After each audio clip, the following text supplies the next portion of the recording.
Cuando Giovanni di Bixi de' Medici abrió su pequeño banco en 1397, no hubo fanfarrias, ni procesiones, ni un solo ciudadano que imaginara lo que ese gesto inocente estaba a punto de desencadenar. Florencia estaba repleta de familias poderosas, linajes antiguos que brillaban como constelaciones fijas en el firmamento de la ciudad. Los Medici, en comparación, apenas eran una chispa. Una familia más, un apellido más entre las calles estrechas y ruidosas del mercado. Pero Giovanni no era una familia más. Era un hombre que veía cosas que los demás no veían. Mientras los grandes banqueros florentinos competían por prestar dinero a reyes y ciudades, Giovanni entendió algo que nadie más quería aceptar: el verdadero poder en Europa no llevaba corona, llevaba una mitra. La Iglesia Católica, ese gigante invisible que llegaba a cada pueblo, cada convento, cada alma, movía cantidades de dinero que ningún rey podría reunir ni en 10 vidas. 10% de cada cosecha, de cada venta, de cada testamento, y todo ese río de oro tenía que fluir hacia Roma. Giovanni decidió convertirse en la persona que manejara ese río. Pero no lo hizo con fuerza, ni con violencia, ni con ambición descarada. Su estrategia fue mucho más elegante y peligrosa: ser invisible. Mientras otros banqueros construían palacios para que todos vieran su fortuna, Giovanni vestía ropa modesta. Caminaba por Florencia sin escoltas, como un simple comerciante. Donaba dinero a hospitales, pagaba reparaciones de iglesias, ayudaba a viudas y huérfanos. Y la ciudad, ingenua, pensaba: qué hombre tan bueno. Qué ciudadano tan humilde. No sabían que detrás de esa humildad se estaba armando silenciosamente el mayor imperio financiero de la Europa medieval. Su banco comenzó pequeño, casi tímido. Pero en apenas unos años ya tenía sucursales en Roma, Venecia, Ginebra, Brujas, Londres, 16 oficinas secundarias y 8 principales conectadas como nervios que transmitían información, dinero y poder. Y la joya de la corona llegó en 1410, cuando Giovanni logró lo imposible: ser nombrado banquero oficial del Papa.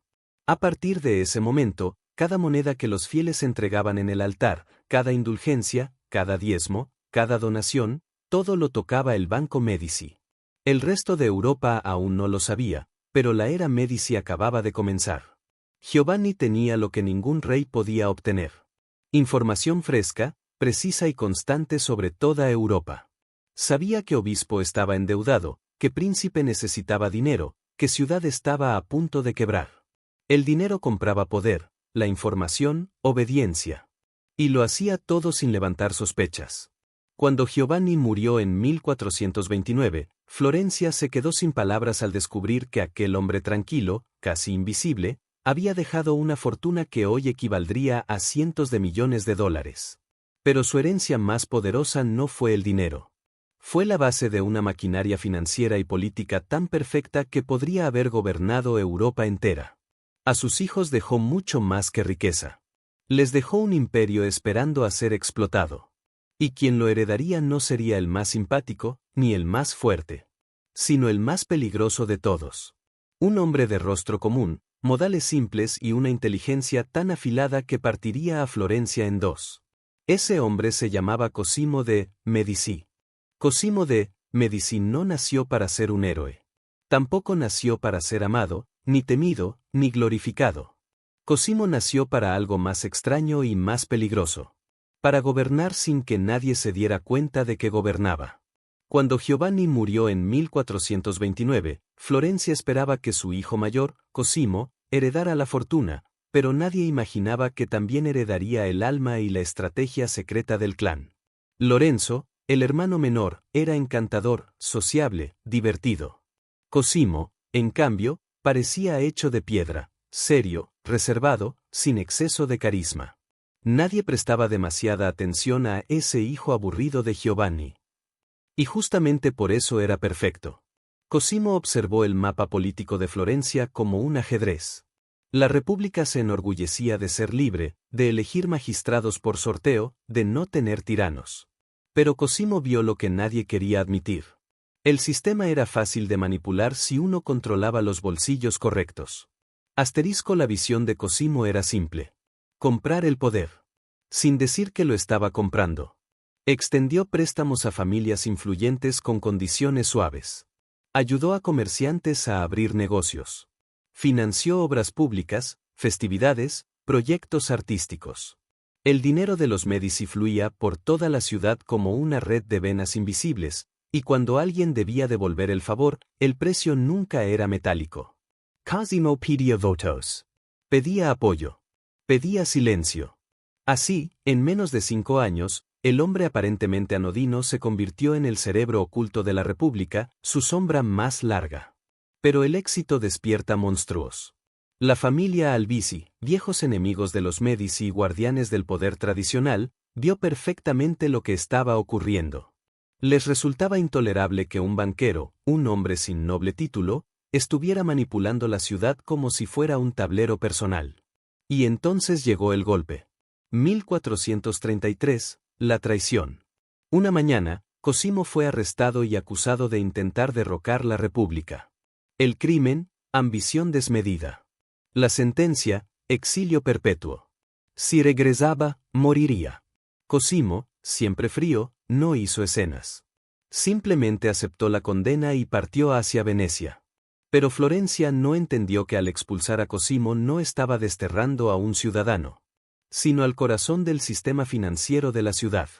Y Cosimo, desde el exilio, atacó con su arma favorita, el dinero. Ordinó retirar depósitos. Cortó el crédito a comerciantes. Paralizó inversiones. Convenció a sus aliados europeos de limitar el comercio con Florencia. En menos de un año, la economía florentina cayó de rodillas. El pueblo, desesperado, hambriento, enfurecido, exigió respuestas. Los Albizzi no pudieron controlar el caos. Y entonces ocurrió lo impensable. El pueblo pidió el regreso del hombre al que habían expulsado. El hombre que nunca levantó la voz. El hombre que derrumbó Florencia sin tocarla. En 1434, Cosimo volvió a la ciudad como un rey sin corona. No tomó cargos oficiales, no necesitaba ninguno. Controlaba el gobierno desde las sombras, como siempre quiso. Manipuló el sorteo de magistrados sobornando a los escribas que introducían los nombres en las bolsas. Premió a los leales y arruinó a los traidores. Construyó hospitals, bibliotecas, conventos. Financió artistas, arquitectos y filósofos. Transformó Florencia en un centro de belleza y poder. Y lo hizo todo con una sonrisa tenue, humilde, discreta. La ciudad lo adoraba. Lo temía. Y a la vez, nunca pudo acusarlo de ser un tirano, porque jamás tomó un título, jamás ocupó un trono. Cuando murió en 1464, Florencia se detuvo. Por primera vez en su historia, la República llamó a un simple ciudadano como llamaba a los grandes hombres del pasado. Pater Patriae, padre de la patria. Porque Cosimo no solo gobernó Florencia. La reinventó. Cuando Cosimo murió, Florencia perdió más que a un líder oculto. Perdió a su arquitecto, a su estratega silencioso, al único hombre capaz de sostener una red de poder tan compleja que, sin él, comenzó a temblar desde el primer día. Y en su lugar quedó Piero de Medici. Piero el Gotoso, como lo llamaban a espaldas suyas, no por crueldad, sino por simple realidad, estaba enfermo, debilitado, físicamente agotado desde joven. Apenas podía montar un caballo, y pasaba días enteros en cama mientras la ciudad esperaba decisiones urgentes. Cosimo había construido un castillo político perfecto. Pero lo había construido sobre cimientos humanos. Y esos cimientos, ahora, eran frágiles. El banquero que no sabía de banca. A diferencia de su padre, Piero no tenía visión financiera. Su carácter era desconfiado, ansioso, precipitado. Apenas heredó el banco, empezó a leer los libros de contabilidad. Y entró en pánico. Había préstamos gigantescos sin recuperar, inversiones que tardaban demasiado, gastos enormes en obras públicas y patronazgo artístico. Todo lo que Cosimo manejaba con calma y paciencia parecía, a ojos de Piero, una bomba a punto de estallar. Entonces tomó la peor decisión posible. Una decisión que ningún banquero del mundo habría tomado. Una decisión que hizo temblar a Florencia. Piero llamó a todos los deudores del Banco Medici. Y exigió que pagaran inmediatamente. Era como pedir al mar que se detuviera de golpe. Comerciantes, familias nobles, aliados políticos. Nadie tenía ese dinero disponible. Y de pronto, todos, ricos, pobres, aliados, enemigos, se sintieron atacados por el sucesor de Cosimo. Lo que inició como una decisión económica se convirtió en una crisis política. El olor de la debilidad atrae depredadores. Los viejos enemigos de la familia, los que Cosimo había aplastado con inteligencia y paciencia, vieron su oportunidad. Piero no es Cosimo, murmullaban por las calles. El gigante tiene pies de barro. Se formó una conspiración. Rápida, silenciosa, peligrosa. Un grupo de familias influyentes planificó eliminar a Piero y restaurar una república sin la sombra de los Médici. Florencia estaba a un paso de volver a la violencia civil. Pero aquí ocurrió un giro inesperado. Aunque Piero carecía del genio político de su padre, sí tenía el instinto de supervivencia. Y también tenía aliados leales que recordaban todo lo que Cosimo había hecho por ellos. Gracias a una filtración de última hora, el complot fue descubierto justo antes de ejecutarse. Hubo detenciones, exilios, tensiones en cada esquina. La ciudad quedó fracturada. El banco quedó herido. La reputación de la familia, tambaleante. Asterisco 5 años. Solo 5 años bastaron para poner en peligro lo que Giovanni y Cosimo habían construido durante casi un siglo. Cuando Piero murió en 1469, Florencia no lloró demasiado. Algunos sintieron alivio. Otros, miedo por lo que vendría después. Porque la ciudad estaba a punto de entregarse a un joven de 20 años. Un joven carismático, brillante, impredecible. Un joven que cambiaría el destino del Renacimiento con una sonrisa y un poema. Su nombre era Lorenzo de Medici. Y para bien o para mal, el mundo nunca volvería a ser el mismo. Florencia contuvo el aliento cuando, con apenas 20 años, Lorenzo de Medici heredó el poder que su abuelo había tejido con sutileza y su padre casi destruyó con torpeza. El muchacho no parecía un gobernante, escribía poemas, componía canciones, organizaba torneos, y caminaba entre artesanos como si fuera uno de ellos. Y sin embargo, había algo en él. Algo magnético. Algo que hacía imposible apartar la mirada. El ascenso del joven prodigio. Lorenzo no perdió tiempo. Apenas ocupó el lugar de su padre, se lanzó a conquistar no solo el gobierno, sino el corazón entero de la ciudad. Organizó fiestas espectaculares, torneos que paralizaban las calles, desfiles que mezclaban mitología, música y teatro. La gente lo adoraba. Los comerciantes, porque él aumentaba sus negocios. Los artistas, porque él los financiaba. Los nobles, porque hacía que pertenecer a Florencia se sintiera glorioso. Los poetas, porque él mismo era uno de ellos. Florencia estaba intoxicada de belleza. Lorenzo no gobernaba como Cosimo.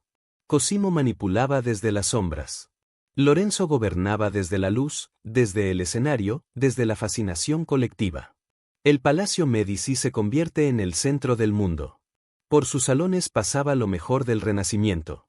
Un joven escultor llamado Michelangelo, al que Lorenzo trataba casi como a un hijo. Sandro Botticelli, que pintaría para él obras que siglos después seguirían dejando al mundo sin aliento. Filósofos, matemáticos, arquitectos, músicos. Comerciantes riquísimos y soldados feroces. Embajadores de media Europa. La casa Medici parecía más un planeta que un palacio. Un planeta donde se respiraba arte, ambición, política y música al mismo tiempo. Y mientras tanto, el banco empezaba a desmoronarse. En silencio. Sin que nadie lo supiera.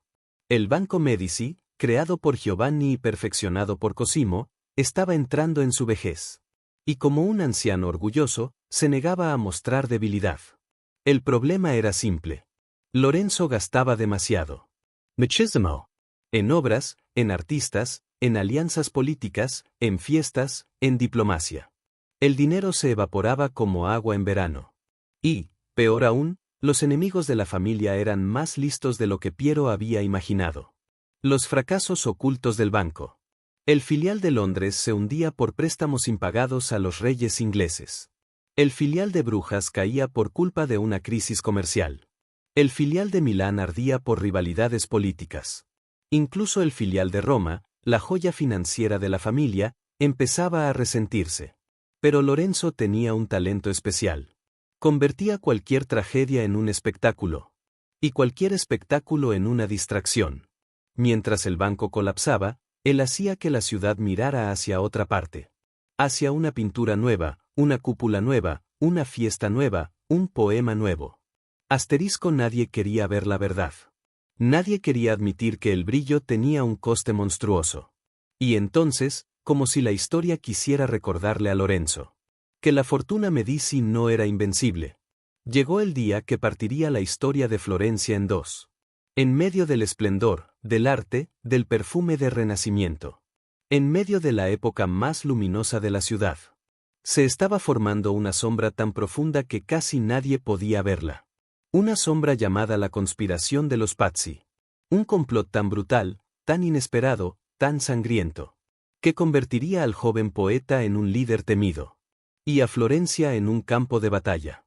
El esplendor de Florencia brillaba tanto bajo Lorenzo que nadie se dio cuenta de que, entre las columnas de sus palacios, otra ciudad respiraba odio. Una Florencia subterránea. Una Florencia silenciosa. Una Florencia peligrosamente paciente. Y en el centro de ese odio estaba una familia que llevaba años masticando resentimiento. Los Pazzi.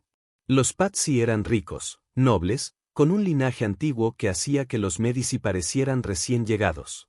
No soportaban ver a un joven poeta, sin sangre azul ni título real, convertido en el árbitro absoluto de la ciudad.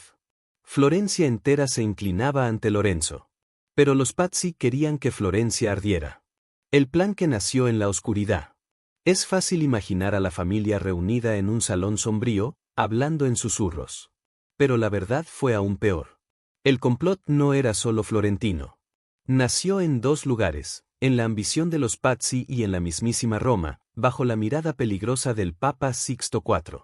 El Papa odiaba a los Medici. Odiaba su control sobre la banca romana. Odiaba su influencia política.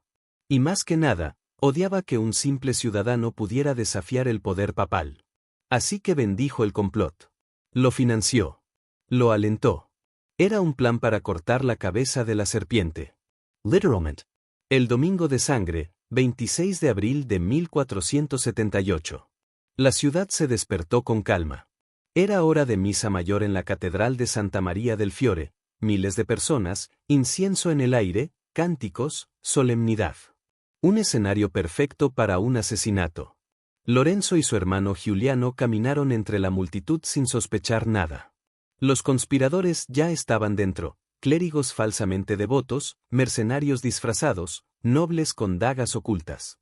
La señal sería la elevación del cáliz. El momento más sagrado de la misa. El instante en el que todos bajan la guardia. Y entonces, en un segundo, la catedral se convirtió en un matadero. Cuando el sacerdote levantó la hostia, los asesinos se abalanzaron sobre Giuliano. Lo apuñalaron una vez. 2. 5. 19 veces. Su sangre empapó el mármol blanco.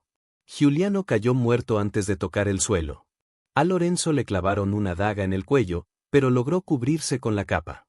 Sangrando, mareado, consiguió escapar a una sacristía y atrancar la puerta mientras afuera la catedral se llenaba de gritos, confusión y cadáveres. Nunca en su historia Florencia había visto tanta violencia en un lugar tan sagrado. Y en ese caos, los Pazzi creyeron haber ganado. Asterisco: pero no conocían a Lorenzo. No entendían el tipo de hombre que habían desafiado. Cuando Lorenzo salió del Duomo, con el cuello vendado y los ojos encendidos de furia, la ciudad comprendió algo. El joven poeta había muerto ese día junto a Giuliano. El que quedaba ahora era un líder temible. La venganza más rápida y brutal del Renacimiento. Los conspiradores fueron capturados en cuestión de horas. No días. No semanas. Horas. Fueron colgados desde las ventanas del Palazzo della Signoria. Desnudos, golpeados, exhibidos ante la multitud. Uno de ellos, Francesco de Pazzi, fue lanzado desde una cornisa, todavía vivo, y su cuerpo fue despedazado por la gente que lo odiaba. Los Pazzi fueron destruidos. Sus propiedades confiscadas. Su apellido prohibido para siempre. Sus tumbas profanadas. Florencia no se limitó a castigar. Quiso borrar su existencia. La guerra del Papa. Pero el Papa Sixto IV reaccionó con rabia divina. Excomulgó a Lorenzo. Excomulgó a Florencia. Y declaró la guerra, aliándose con el reino de Nápoles. La ciudad quedó aislada, cercada por ejércitos, traicionada por la Iglesia. Cualquier otro gobernante habría caído. Pero Lorenzo hizo lo impensable. El viaje suicida. Sin escolta, sin ejército, sin protección. Viajó personalmente a Nápoles para negociar con el rey Ferrante. Todos creían que sería encarcelado o asesinado. Pero Lorenzo tenía un arma que ningún papa podía neutralizar.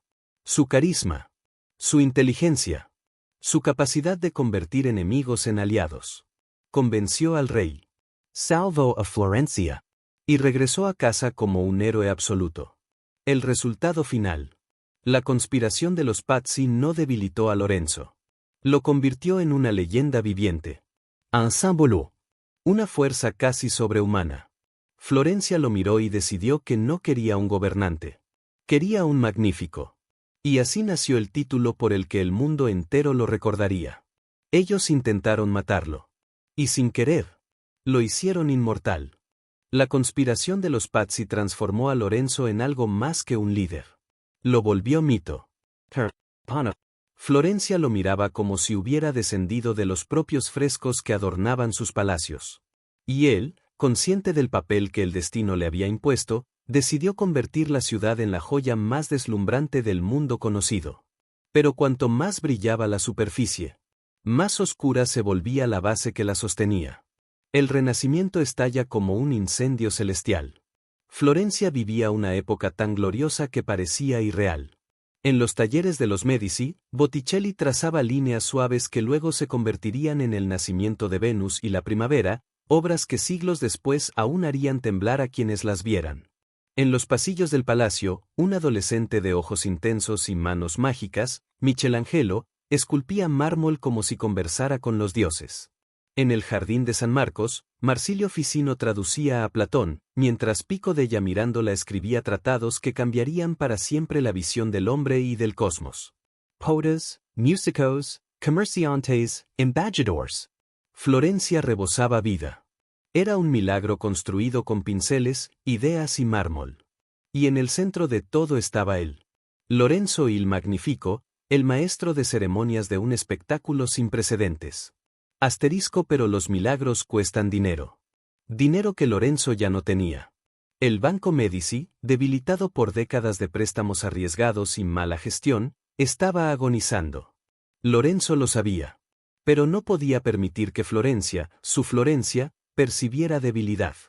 Así que continuó gastando, invirtiendo, celebrando. Una fiesta más. Un artista más. Una alianza más. Lo que el pueblo veía era grandeza. Lo que Lorenzo veía, en secreto, era un reloj de arena que se vaciaba demasiado rápido. Los pilares del banco empiezan a crujir. Uno por uno, los grandes filiales comenzaron a caer. Brujas, el corazón del comercio con el norte, colapsó tras un conflicto con los duques de Borgoña. Londres, hundido por los impagos de la corona inglesa. Milán, devastado por luchas políticas. Roma, debilitado por la pérdida de confianza tras la guerra con el Papa. El nombre Medici ya no inspiraba temor en Europa. Inspiraba dudas. Lorenzo estaba gobernando una ciudad gloriosa con un banco moribundo. Y nadie lo sabía. La gran traición económica. Desesperado por mantener su influencia, Lorenzo cometió un acto que habría horrorizado a su abuelo y a su padre. Tomó 150.000 florines, una suma gigantesca, del fondo público de dotes destinado a jóvenes huérfanas pobres. Un fondo sagrado. Un fondo que daba dignidad a quienes no tenían nada. Un fondo que nunca debía tocarse. Pero Lorenzo lo hizo. Porque para él, salvar la estabilidad de Florencia era más importante que cualquier moral.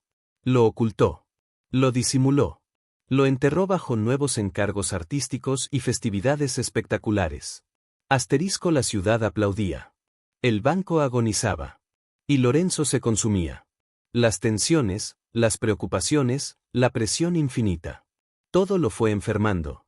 El hombre que convirtió a Florencia en la cumbre de la civilización comenzó a apagarse lentamente.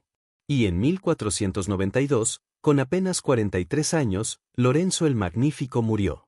Florencia lloró como si hubiera perdido al sol mismo. Y de algún modo, en verdad lo perdió. Asterisco porque con él se murió lo único que mantenía unidas las ruinas ocultas de su mundo. Su muerte reveló la verdad. El Banco Medici estaba prácticamente en bancarrota. Las arcas públicas estaban comprometidas. Los enemigos, silenciosos, esperaban. Y su heredero, estaba a años luz de su grandeza. El esplendor más brillante del Renacimiento había sido construido sobre una base que ahora se desmoronaba a pedazos. Y sobre esas ruinas, sin saberlo, iba a caminar el protagonista del próximo desastre. Piero el Fatuo, el peor heredero posible. Incompetencia hird. Piero carecía de la astucia política y la visión estratégica que caracterizaba a su padre y a su abuelo. Mientras Lorenzo mantenía cuidadosamente la ilusión de poder y magnificencia, Piero actuaba con arrogancia y desprecio hacia los consejos tradicionales. Ignoraba a las familias influyentes, alienando a aliados históricos y debilitando su control sobre Florencia. El error fatal, la humillación frente a Francia. En 1494, el joven rey Carlos VIII de Francia invade Italia con un ejército de 30.000 soldados. Florencia estaba directamente en su ruta hacia Nápoles. Piero debía decidir, resistir militarmente o negociar diplomáticamente. Optó por negociar, pero de la manera más humillante posible. Entregó fortalezas estratégicas y territorios sin resistencia ni compensación, mostrando debilidad absoluta ante sus enemigos. La reacción del pueblo. La humillación enfureció al pueblo. Miles de florentinos se reunieron frente al Palazzo Medici gritando traición y muerte. Piero intentó dispersarlos con guardias armados, un gesto que solo intensificó la revuelta. En una sola noche caótica, tras 60 años de dominio continuo, los Medici fueron expulsados violentamente de Florencia. Consecuencias inmediatas. La familia perdió todo poder político y económico en cuestión de meses. El Palazzo Medici fue saqueado, las obras de arte robadas o destruidas, y la biblioteca legendaria de Coimo dispersada parcialmente. El nuevo gobierno republicano declaró a los Medici exiliados permanentes bajo pena de muerte, marcando el fin de su control absoluto sobre la ciudad. La expulsión de los Medici en 1494 no fue solo un cambio político. Fue un desgarro, un linchamiento social, una purga emocional. Florencia, que durante décadas había vivido bajo su sombra, ahora quería destruir cualquier rastro de su existencia. El palacio fue saqueado. Las obras de arte fueron robadas o destrozadas. Los libros, su verdadera joya, la biblioteca personal de Lorenzo, fueron dispersados por Europa como hojas al viento. El mensaje era claro. Los Medici han dejado de existir. Piero, el príncipe convertido en mendigo. Piero el Fatuo, el hijo incapaz de Lorenzo, fue expulsado a gritos. Él, que había crecido rodeado de seda, mármol y poetas, pasó de montar caballos de desfile a vagar por caminos embarrados. No tenía dinero. No tenía aliados. No tenía inteligencia política. Ni siquiera tenía el respeto de su propia familia. Piero era un noble sin tierra. Un heredero sin herencia. Un líder sin seguidores. Vivió de la caridad de reyes extranjeros que lo despreciaban. Y murió en un accidente ridículo. Ahogado mientras intentaba escapar tras una batalla que ni siquiera era suya. Así terminó el hijo del Magnífico. No en un palacio, sino en un río lejano. Giuliano, la elegancia sin destino. Giuliano, el otro sobreviviente de la línea, tenía encanto y nobleza interior. Pero no poder. Ninguna ciudad quería arriesgarse a recibir a un Medici exiliado. Pues Florencia los consideraría cómplices. Vivió como un noble errant. Pasando de corte en corte. Comiendo en mesas ajenas. Invitado por cortesía pero sin influencia real. Era un príncipe sin reino. Una sombra del esplendor pasado. Giovanni, el único que aún tenía una carta en la mano. El menor de los hermanos, Giovanni, había sido nombrado cardenal a los 13 años por maniobra política de Lorenzo. En aquel momento pareció un gesto de nepotismo. Ahora, era el único salvavidas de la familia. El joven cardenal vivía en Roma con dignidad, pero también con humillación. Él, que pertenecía a la familia que gobernó una de las ciudades más ricas del mundo, ahora caminaba por pasillos del Vaticano como un invitado tolerado. No podía levantar ejércitos. No podía financiar campañas. No podía influir en Florencia. Pero tenía algo que sus hermanos jamás tuvieron. Un cerebro político afilado, paciente, implacable. Giovanni sabía que los Medici no podían volver solos. Necesitaban un milagro. O un muerto poderoso. O un papa. Europa cambia, y con ella, el destino de los Medici. Italia estaba en guerra constante. Francia, España, el Sacro Imperio Romano. Todos querían un pedazo de la península. Florencia, mientras tanto, había expulsado a los Medici. Pero no había encontrado estabilidad. El fanático Savonarola gobernó la ciudad por un tiempo, convirtiéndola en un estado casi teocrático, prohibiendo el arte, quemando vanidades, condenando la era del Magnífico como un pecado colectivo. Pero incluso él cayó en una hoguera. Y Florencia volvió a ser frágil, dividida, indecisa. En ese caos, Giovanni vio su oportunidad. No era un guerrero. No era un banquero. No era un tirano. Era algo mucho más peligroso. Un político que sabía esperar. Y en 1513, tras años de intrigas, alianzas y silencios estratégicos, el improbable ocurrió. Al conclave se reunió. Los cardenales debatieron. Y cuando se anunció el nombre del nuevo papa, Italia entera contuvo el aliento. Giovanni de Medici, hijo de Lorenzo el Magnífico, se convertía en el Papa León X. El exiliado se había transformado en el hombre más poderoso del mundo cristiano. La familia que había sido expulsada como perros regresaba ahora con una corona papal. Y Florencia pronto descubriría que había despertado a una bestia dormida. Giovanni de Medici, ahora León X, no era solo papa. Era la encarnación del poder absoluto, la combinación perfecta de astucia familiar y ambición desmedida. El Vaticano convertido en banco personal. El nuevo papa no necesitó robar. Todo el aparato de la Iglesia estaba a su disposición. Obispados, cardinalatos, indulgencias. Todo podía comprarse, y León X vendía cada puesto al mejor postor, amasando sumas increíbles. 31 nuevos cardenales creados artificialmente. Cobrando enormes tarifas. Comercio de indulgencias en auge. Los pecados podían comprarse a cambio de oro. El tesoro del Vaticano se convirtió en su cuenta bancaria personal, financiando fiestas, palacios y guerras innecesarias. Europa observaba asombrada. El Papa de los Medici estaba gastando fortunas que ni los bancos más ricos podían soñar. Arte y ostentación, un renacimiento patrocinado con oro robado. Bajo León X, el arte floreció como nunca. Mecenas, escultores y arquitectos trabajaban para embellecer Roma y Florencia. El Vaticano se llenó de obras que hoy son inmortales. Pero detrás del esplendor, cada florín utilizado era un pecado económico. Pinturas, esculturas y edificios monumentales. Banquetes y celebraciones fastuosas para mostrar poder y atraer aliados.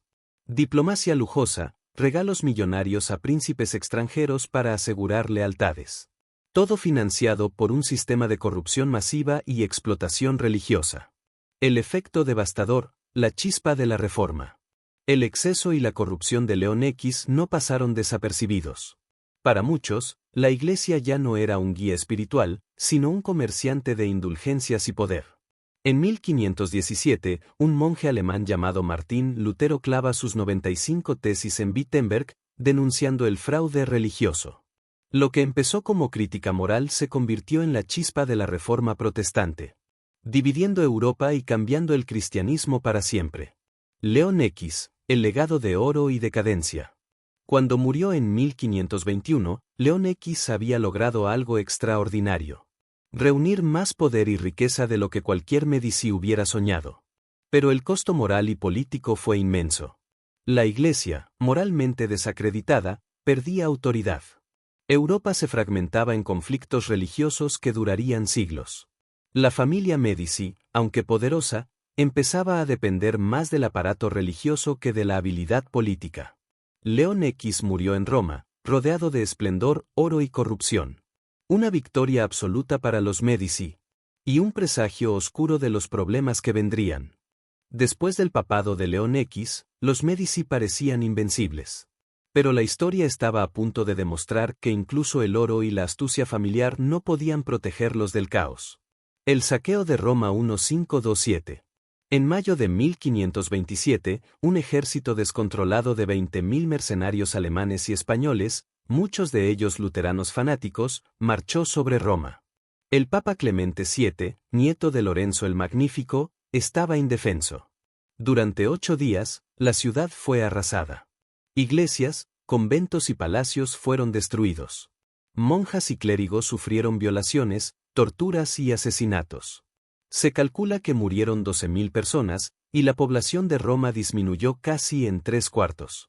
El saqueo no solo humilló a los Médici, destruyó el símbolo máximo de su poder en Europa. El regreso a Florencia y la transformación en ducado absolutista. Tras el trauma en Roma, los Médici regresan a Florencia, pero esta vez no como astutos banqueros, sino como duques absolutistas respaldados por ejércitos extranjeros. En 1530, tras un brutal sitio de 10 meses, Florencia cae ante un ejército imperial de 40.000 soldados. La república es destruida, y los Médici son restaurados al poder, esta vez oficialmente y con autoridad militar absoluta. Alejandro de Médici, el inicio del declive personal. El joven Alejandro, de apenas 19 años, es instalado como duque. Su gobierno es tiránico y degenerado. Ejecuta sin juicio a cualquier opositor. Saquea el tesoro público para lujos personales. Viola sistemáticamente a mujeres de familias nobles. En 1537, Alejandro es asesinado por su propio primo Lorenzino. Con su muerte, la línea principal de los Médici se extingue y el poder pasa a una rama lateral, subestimada por los nobles florentinos. Cómodo, un nuevo comienzo con control absoluto. El joven Cómodo, de solo 17 años, sorprende a todos. Demuestra ser despiadado, inteligente y capaz, consolidando la autoridad de los Médici durante los próximos 37 años. Transforma Florencia en un ducado absolutista moderno. Establece un ejército permanente de 6.000 soldados leales.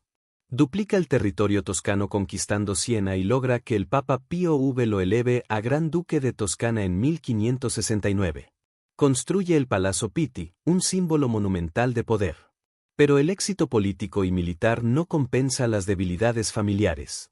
El legado de degeneración y mala gestión personal de los Médici ya comenzaba a manifestarse, sentando las bases para siglos de decadencia lenta.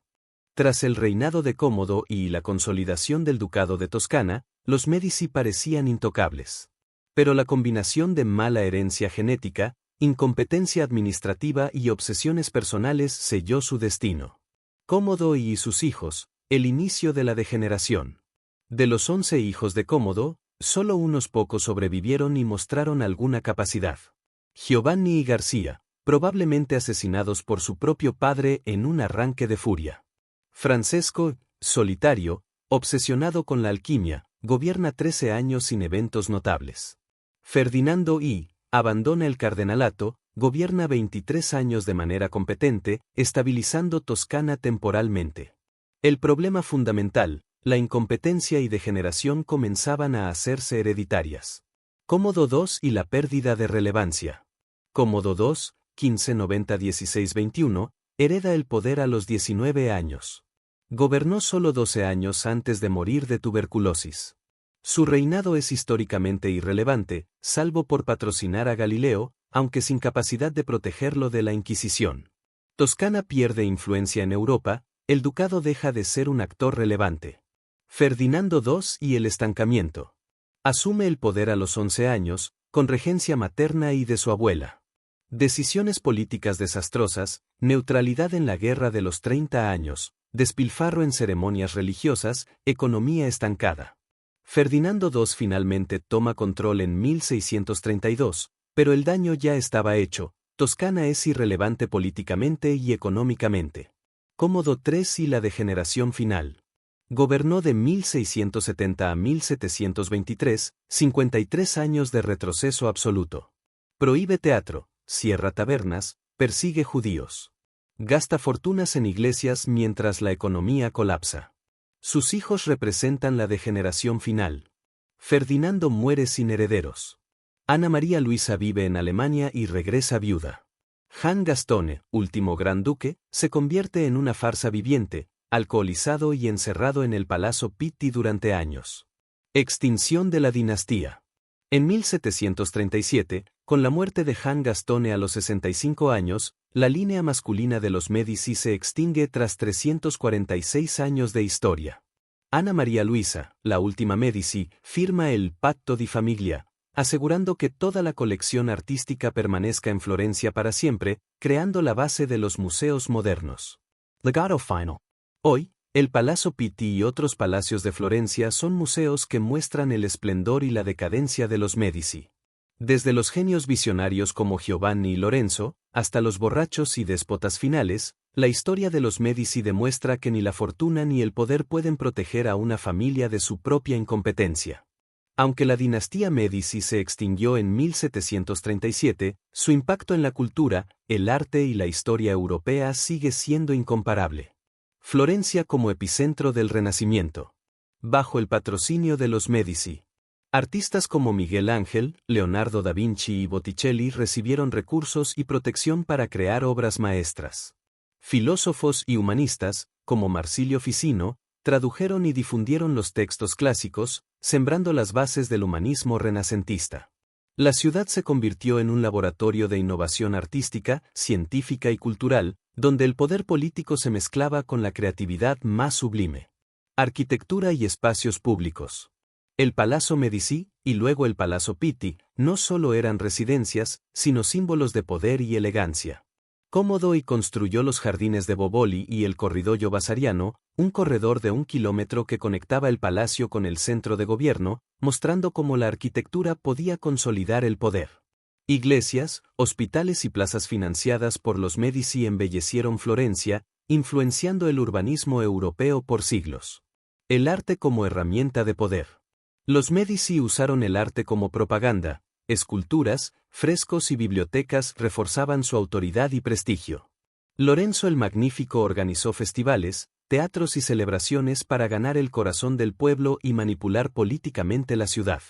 Incluso en el ocaso de su poder, las obras financiadas por la familia mantuvieron su legado mucho después de la extinción de la línea masculina. El impacto duradero. La colección artística de los Medici, conservada gracias a Ana María Luisa, sigue siendo uno de los patrimonios culturales más importantes del mundo. Florencia se convirtió en símbolo eterno del Renacimiento, testimonio del ingenio, la ambición y la visión de una familia que dominó Europa no solo con dinero, sino con cultura y arte. Conclusion. Aunque los Medici perdieron todo poder político y financiero, su nombre permanece vivo en la historia y en cada obra maestra que financiaron, demostrando que el verdadero legado no siempre se mide en dinero, sino en cómo se transforma el mundo a través del arte y la cultura. El final de la familia Medici no fue un solo evento, sino un desenlace gradual de errores, decadencia y falta de previsión que transformó un imperio de poder y riqueza en un recuerdo histórico. La decadencia final. Tras décadas de gobierno absoluto y control económico, la familia degeneró física, mental y moralmente. Gobernantes incompetentes como Jan Gastone cerraron el capítulo final de los Medici con humillación pública, aislados en el Palazzo Pitti, consumidos por el alcohol y la decadencia. La línea masculina se extinguió en 1737 y con ella, el dominio político de 346 años sobre Florencia y Toscana. El último acto de grandeza. Ana María Luisa de Medici, la última heredera, firmó el Patto di Famiglia, asegurando que toda la colección de arte permaneciera en Florencia para siempre. Gracias a este acto, el mundo pudo conservar el legado cultural de los Medici, creando museos que hoy reciben millones de visitantes. La familia desapareció del poder, pero su huella artística y cultural se volvió eterna, mucho más duradera que su fortuna financiera. La lección histórica. Nada garantiza el poder ni la riqueza frente a la incompetencia, la arrogancia o la codicia. Los Medici son un ejemplo de cómo una familia puede ascender al poder absoluto y luego caer en el olvido político, mientras que su legado cultural puede sobrevivir siglos. La historia de los Medici nos enseña que el verdadero poder reside en la visión, la estrategia y la capacidad de transformar la sociedad, no solo en el dinero o la sangre. Epílogo. Florencia sigue siendo un testimonio vivo del Renacimiento y de la grandeza de los Medici. Los visitantes caminan hoy por los palacios, jardines y museos que una vez consolidaron su autoridad, admirando el genio de los artistas que ellos protegieron. Y aunque la familia ya no existe, su historia pervive como advertencia y como inspiración, un recordatorio de que el tiempo, la habilidad y la visión son los verdaderos guardianes de la inmortalidad histórica. Después de consolidar el poder que su abuelo Cosimo il Vecchio había logrado, Lorenzo de Medici se convierte en el gobernante no oficial más poderoso de Florencia. Su fama trasciende fronteras, poetas, filósofos y artistas de toda Italia y Europa vienen a cortejar su favor, sabiendo que un patrocinio de Lorenzo puede cambiar su destino. Sin embargo, bajo la magnificencia y el esplendor, el imperio financiero de los Medici comienza a sangrar en secreto. El esplendor cultural. Lorenzo transforma Florencia en un centro de celebración constante. Festivales con banquetes, vino y espectáculos para el pueblo. Torneos de caballería, carreras de caballos y juegos públicos. Obras de teatro, celebraciones religiosas y carnavales, que mantienen a la población entretenida y agradecida. Patrocinio a grandes artistas y pensadores. Miguel Ángel, apenas un adolescente, se convierte en protegido personal de Lorenzo. Botticelli pinta El nacimiento de Venus y otras obras maestras gracias a la generosidad Medici. Marsilio Ficino traduce por primera vez al latín completo las obras de Platón, sentando las bases del humanismo renacentista. Poetas y humanistas de toda Europa viajan a Florencia para unirse a la corte brillante de Lorenzo. Florencia parece vivir un renacimiento perpetuo, mientras Lorenzo consolida metódicamente su control sobre la política y la sociedad. El desastre financiero oculto. Mientras el pueblo disfruta de fiestas y arte, el Banco Medici se hunde silenciosamente. Las sucursales de Londres, Brujas y Milán colapsan por préstamos impagables a la corona inglesa y a nobles europeos. La sucursal de Roma, la más rentable históricamente por manejar dinero papal, pierde ganancias porque Lorenzo desvía fondos para sus ambiciones políticas y culturales. La magnitud de la pérdida es devastadora. Las ganancias anuales caen de 50.000 florines en tiempos de Cosimo a menos de 10.000 florines durante los años de Lorenzo. Esto representa un colapso financiero masivo en menos de una década, invisible para la mayoría del pueblo y la élite gracias al poder de la ilusión. El fraude público y moralmente escandaloso. Para cubrir las pérdidas y mantener la apariencia de prosperidad, Lorenzo roba sistemáticamente fondos públicos de Florencia. Principalmente del Monte di Pietà, un fondo sagrado destinado a dotes para niñas huérfanas. Se estima que 150.000 florines fueron desviados entre 1478 y 1492, equivalentes a unos 180 millones de dólares actuales. Con este dinero, Lorenzo financia sus proyectos culturales ambiciosos, incluyendo el mantenimiento de su corte brillante y la creación de festivales espectaculares. Regalos diplomáticos a príncipes extranjeros, asegurando alianzas políticas y prestigio internacional. Lujo personal y de su familia, ocultando a todos la ruina financiera que se gestaba en su banco. Este fraude, aunque criminal y moralmente reprochable, mantiene la ilusión de magnificencia infinita. Lorenzo es visto como un héroe y benefactor de Florencia, mientras el verdadero poder financiero de la familia se desvanece. La trampa de la magnificencia. Lorenzo entiende algo crucial sobre el poder: el pueblo tolera la corrupción si percibe beneficios tangibles. Mientras las calles estén llenas de festivales, arte y prosperidad aparente, nadie cuestiona la gestión interna del banco o la salud financiera de la familia. Esta manipulación psicológica es brillante, convierte la decadencia financiera en una herramienta de control político y social. El final de Lorenzo y el legado oculto. Cuando Lorenzo muere en abril de 1492 a los 43 años, oficialmente por fiebre y gota, el desastre financiero se revela inmediatamente. El Banco Medici colapsa, con la caída definitiva de sus sucursales europeas. Su hijo Piero il Fatuo hereda un imperio ficticio, sin experiencia ni habilidades políticas, preparando la escena para la humillación y expulsión de la familia de Florencia apenas 2 años después. Lorenzo deja un legado doble y contradictorio.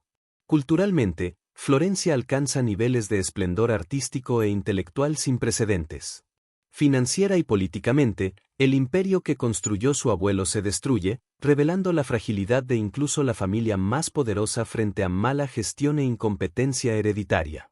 Tras la muerte de Lorenzo el Magnífico en abril de 1492, Florencia parecía vivir en una ilusión de prosperidad. Pero el colapso financiero del Banco Medici y el fraude masivo de Lorenzo no tardaron en salir a la luz. Su hijo Piero il Fatuo, de apenas 21 años, hereda no solo el poder político, sino también un imperio bancario en ruinas, sin la astucia ni el carisma necesarios para mantenerlo. El primer gran error de Piero.